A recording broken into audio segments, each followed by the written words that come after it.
I'm Anton from Hardware Sugar, and today we're going to do something new. We're going to be setting up a complete PC so that when you buy it from us, you don't need to worry about anything anymore. It'll be good to go right out of the box. And our model here is actually the console. And apologies to the PC Master Race guys, but that's really the kind of vision we have in mind for this setup. You buy it and you're good to go. You can play any games at a good, respectable graphics rate. You don't need to worry about compatibility and things like that.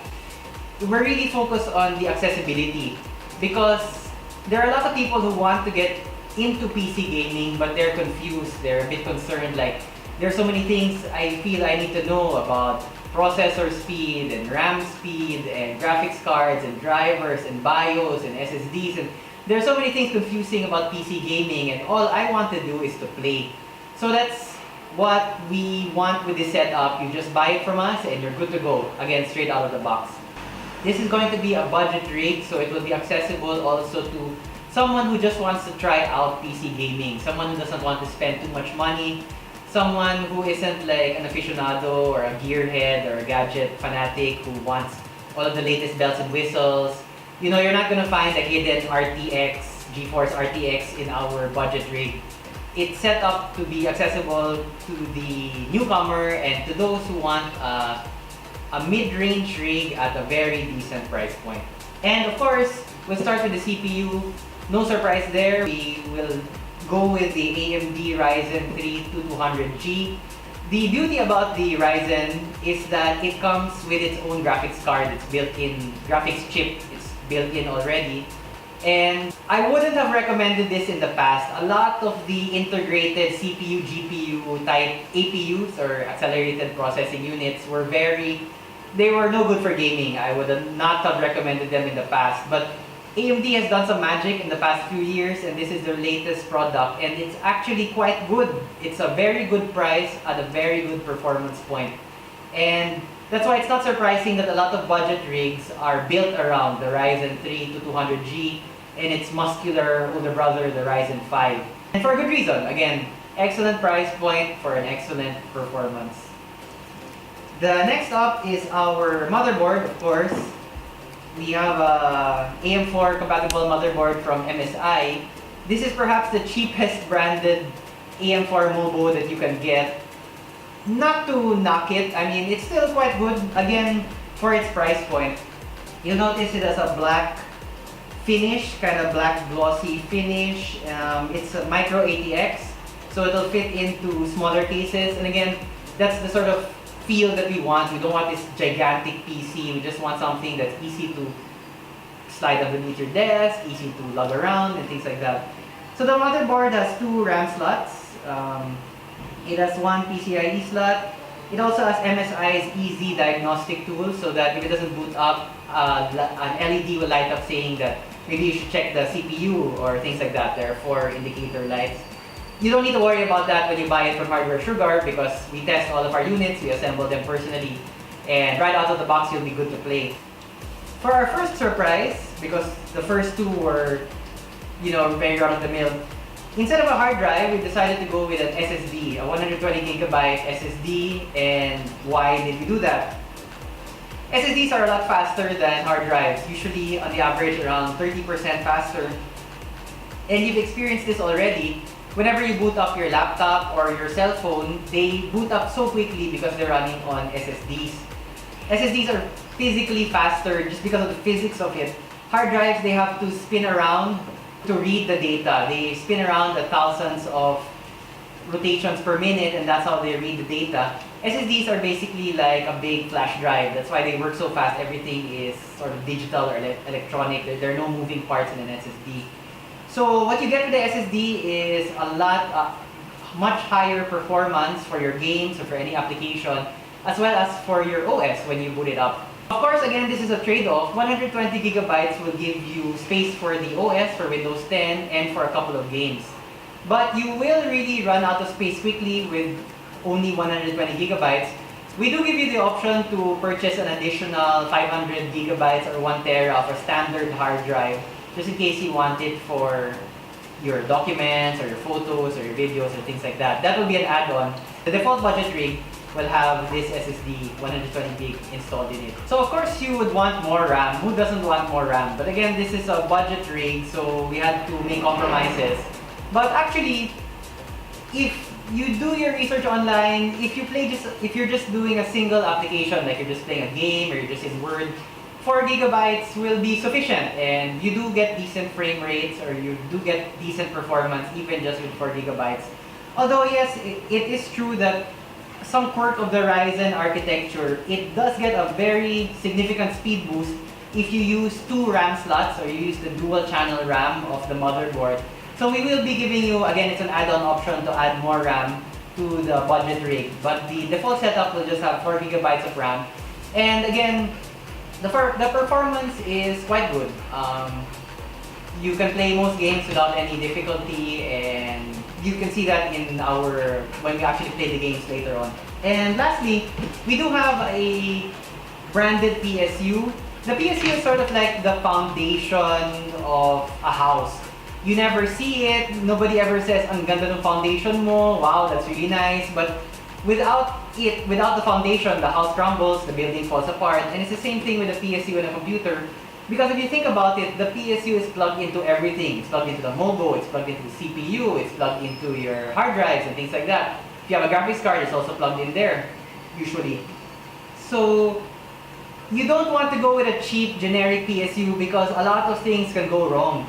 If it feeds the power incorrectly, if there's a power surge and it doesn't correct for it, if suddenly, I don't know, all sorts of things. Electricity is a tricky thing to deal with, and you don't want to have to worry some more about voltages and other things like that.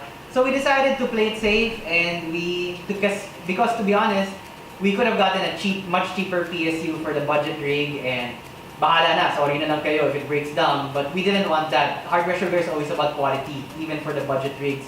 So we decided to go with a branded Thermaltake 350 watt PSU. Thermaltake is a respected brand. You will have no difficulties and you shouldn't have any problems with it. And 350 watts is sort of the standard for a mid-range to low-range PC. You really don't need a lot of power for this setup. There's no graphics card, there's no separate graphics card to run, and there really isn't any other component that will suck up a lot of power. So 350 watts from a reliable PSU is more than enough for what we need from this setup. So I've displayed it a la carte style for you guys. Now we're gonna set it up and we're gonna see just how well this baby runs.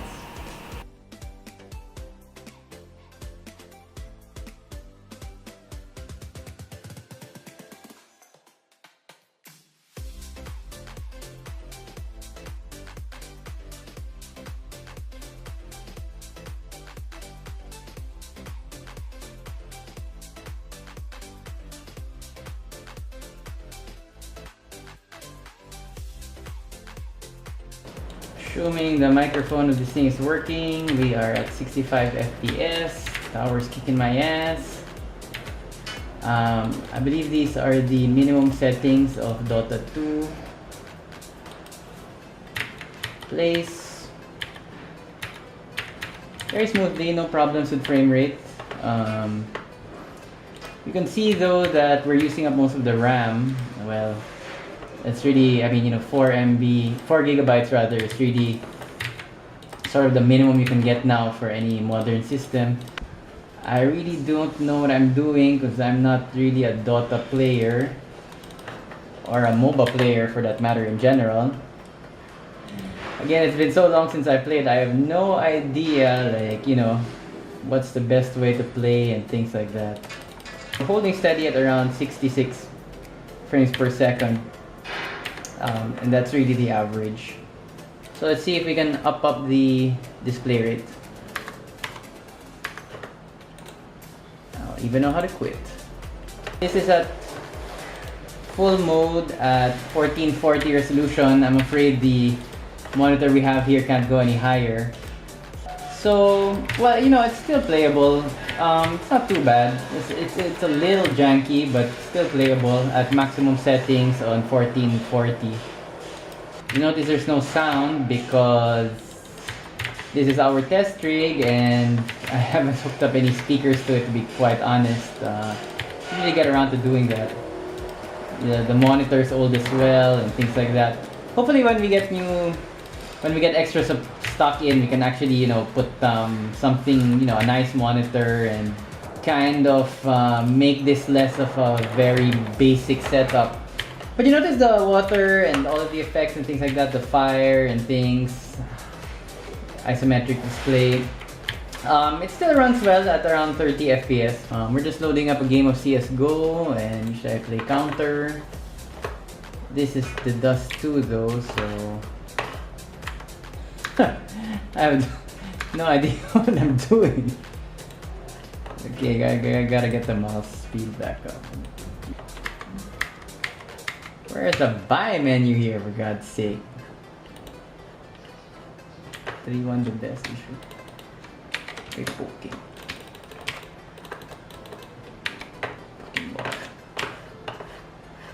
So still very playable, 42 FPS. Guard drop. There's just a little bit of lag. Still very playable, 60, 40 FPS. These are the max settings for 1440. We have pretty much used up the RAM we have. Oh, bomb has been planted. Where the frack?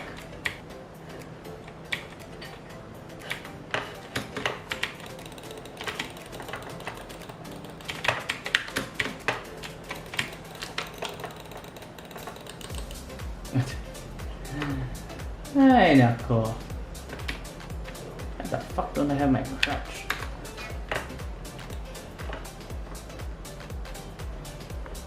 Oh, control. Fuck that shit. God damn it. Oh, motherfucker. Oh, use the map. God damn it. Fucking moron. Okay, we're finally learning how to play CS. Oh, Jesus Christ. Can't even. Lord of the stick. Okay, basic turn strafing. Okay, good job, guys. Good job. Ah, Jesus Christ. Stupid. Finally figuring out this map. Getting back into the game. Very playable, 45, 42 FPS. Good shot.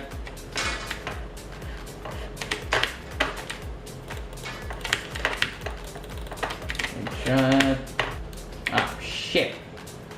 I don't want a sniper rifle. Oh, the fuck? Is this a para? The fuck? We don't want that either. Okay, famas.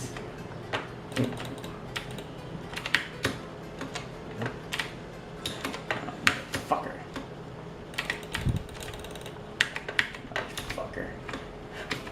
Bomb side B, defuse.